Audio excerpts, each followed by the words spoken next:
next going from bad to worse.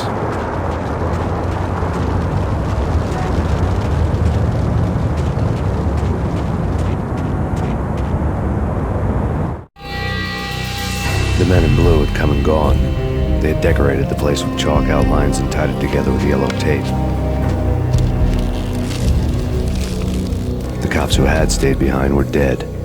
Frankie, his boys, and I had the place all for ourselves.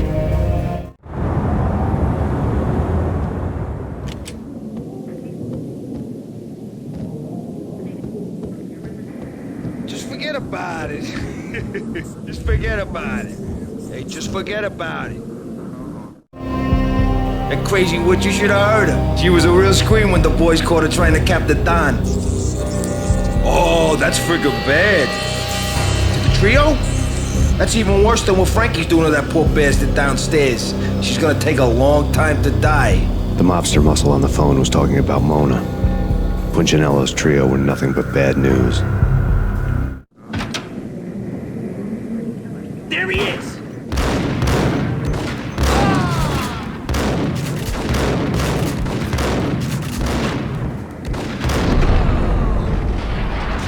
More evidence that Punchinello didn't like me much.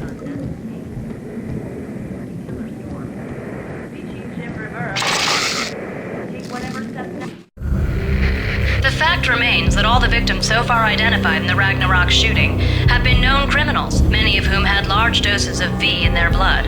Reliable sources say that Max Payne was also among those killed, although no body has been recovered at this time. Reliable sources. That meant somebody thought the Mafia had me, didn't want the cops snooping around anymore. The body would be delivered to them barely recognizable. Case closed. Don Punchinello had the power to be that reliable source, which was no news. But his news was old news. Framing me hadn't been enough. Don Punchinello had put a hit on me. He wanted me dead, and it had been important enough for him to give written instructions to Frankie about it. Max Payne should die like a dog for the trouble he's caused. Frankie, I know I can trust you to give this matter the dedication it needs.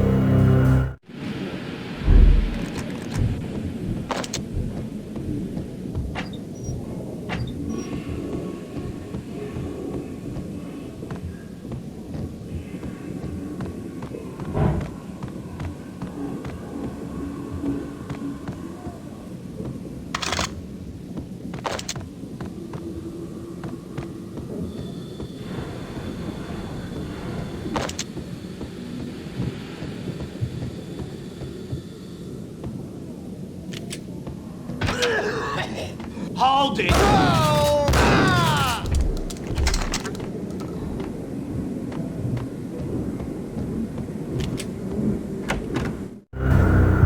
The hotel bar was fast developing quite a history. True to his words, Frankie was there, having a beer. Jesus Christ. How the hell did you get loose? Got bored waiting. Thought, what the hell, we could just as well finish this here.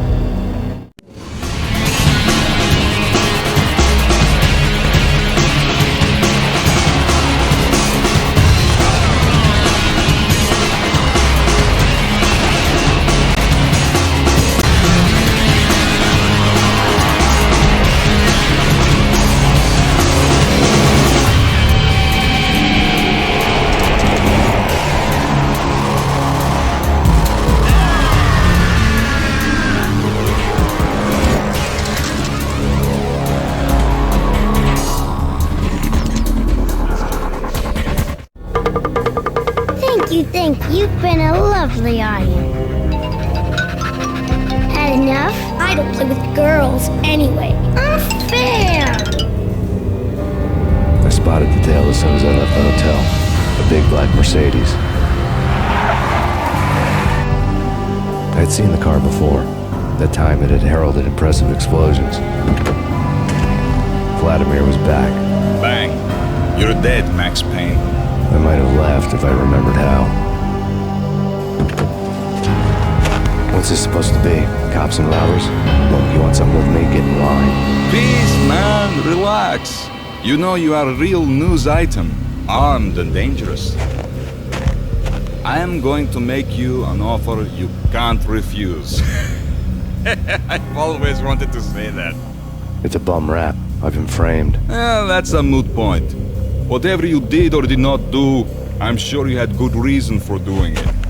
Want to hear me out? I'm listening.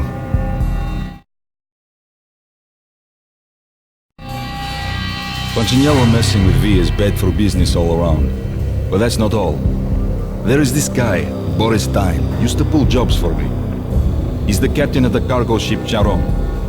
Now the bastard turncoat has gone over to the other side, Punchinello's. The ship's loaded with high-res hardware, guns, my business. If Punchinello gets hold of that cargo, he's won and I have lost. And you'll have your work cut out for you. If you want to get to Punchinello, you need heavy-duty persuaders. I am just the man to get them for you. Change the ship back under my flag, maybe pop 2 in the traitor Dime's head while you're at it. You'll get enough guns to start the apocalypse.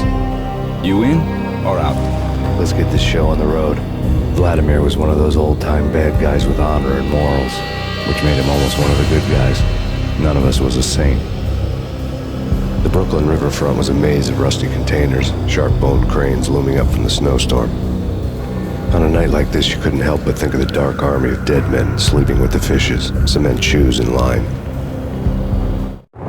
No Minotaur lurked in this labyrinth, but somewhere out there, on the clanking deck of his cargo freighter, the skipper of the Chiron was waiting, like the ferryman of the river Styx.